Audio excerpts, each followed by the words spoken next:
Всех приветствуем! Сегодня мы покажем одно классное новое решение. Это формовой бездрожжевой амарантовый хлеб на закваске с семечками. И делать его будет моя коллега Галина.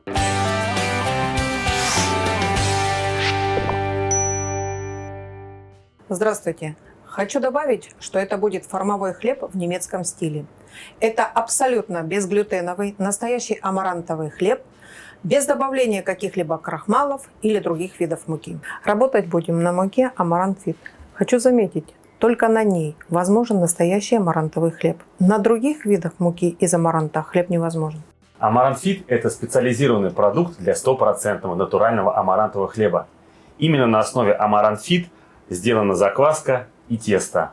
Галина, а из каких еще этапов состоит процесс приготовления теста? Процесс приготовления будет состоять из 6 этапов. Приготовление закваски, замачивание семечек, замес теста, формовка, расстойка, выпечка.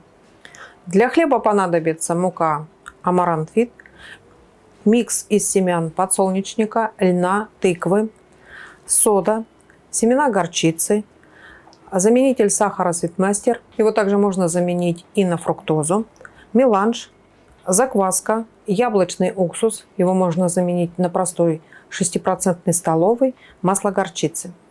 Итак, начинаем с закваски. Илья ее заранее приготовил. Расскажите, пожалуйста, как вы ее готовили. Амарантовая закваска по-своему уникальный продукт, но делается очень просто. Я ее сделал заранее, 5 дней назад. Я взял 25 граммов Amaranth Fit и 50 граммов воды. Все это положил и перемешал в стеклянной емкости, после чего накрыл пленкой и оставил на столе в обычных комнатных условиях. Через 48 часов я ее подкормил, то есть добавил то же самое количество Amaranth Fit и воды, перемешал и снова накрыл пленкой. Еще через 48 часов я ее повторно подкормил, в этот раз добавив 50 граммов Amaranth Fit и 100 граммов воды. Перемешал и получил уже 300 граммов готовой закваски. Проще говоря, все это время я последовательно удваивал ее количеством. И после того, как я подкормил ее 2 раза, спустя 24 часа ее можно использовать. Я приготовил закваску на 2 килограмма хлеба. Но поскольку мы будем готовить сегодня 1 килограмм, у нас остается половина, которую я положу в холодильник. И в дальнейшем, при необходимости повторного использования, мы также будем возобновлять по этой схеме. Следующий этап – это приготовление семян. Я их тоже заранее приготовила. Для этого я взяла всю воду и соль, предназначенную для замеса теста, приготовила раствор. В нем замочила семена льна, подсолнечника, тыквы и оставила на 5 часов. Соль я вношу для того, чтобы семена дольше сохранялись. Семена горчицы вносятся в тесто отдельно. Их замачивать не надо. Вообще семена горчицы можете добавлять, можете не добавлять. Но лично мне нравится хлеб с добавлением горчицы. Третий этап – это замес теста. В чашу миксера вносится все сырье, за исключением горчичного масла. Последовательность внесения не важна. Сначала тесто замешивается порядка 3 минут на медленных оборотах, затем на высоких порядка 5-6 минут. Начинаем замес на медленной скорости, после чего переходим на быструю, и я вношу горчичное масло. Горчичное масло вносится на большой скорости для того, чтобы тесто начало собираться. Тесто вымесили, ему необходимо минут 15 полежать в чаше миксера, а затем приступим к 4-му этапу формирования тестовых заготовок.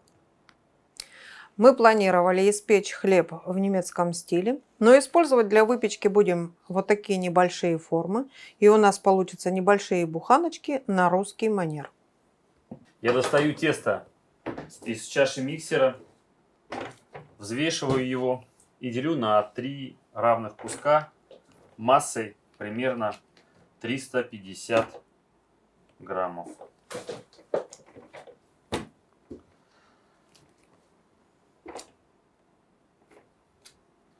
Полученным в результате заготовкам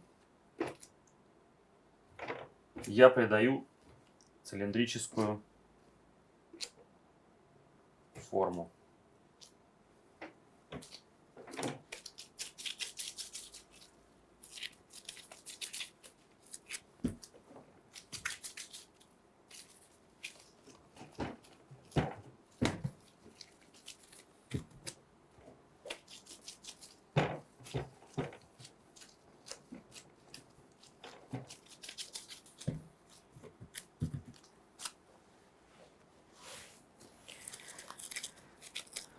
Тестовые заготовки мы хорошенько смачиваем водой.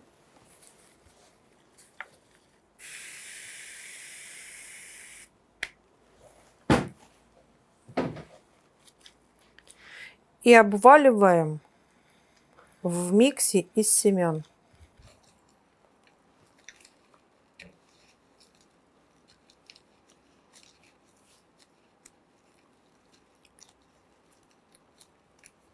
Далее укладываем их в формы. Полученные заготовки ставим в расстойку при температуре около 35 градусов и влажности порядка 70% на 40 минут.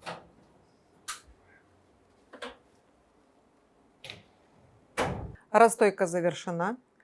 Мы нагреваем печь до 200 градусов. Ставим туда наши заготовки. И отпекать мы их будем при температуре 190 градусов 30-35 минут.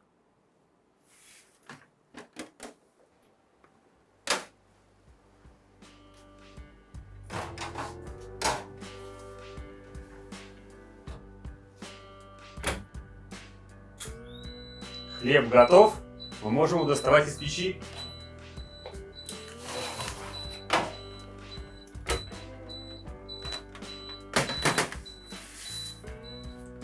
После выпечки, когда достали хлеб, его сразу резать нельзя. Даем ему пару часов постоять и можно пробовать.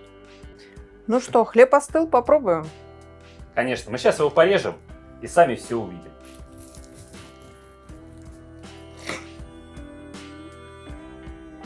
Получился такой, не побоюсь этого слова, суперхлеб.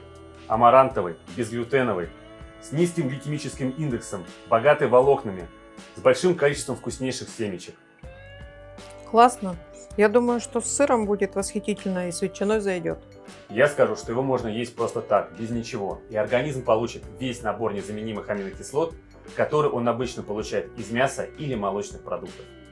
Вот такой, не побоюсь этого слова, получился суперхлеб. Амарантовый, безглютеновый, с низким гликемическим индексом, богатый волокнами и полный вкуснейших семечек.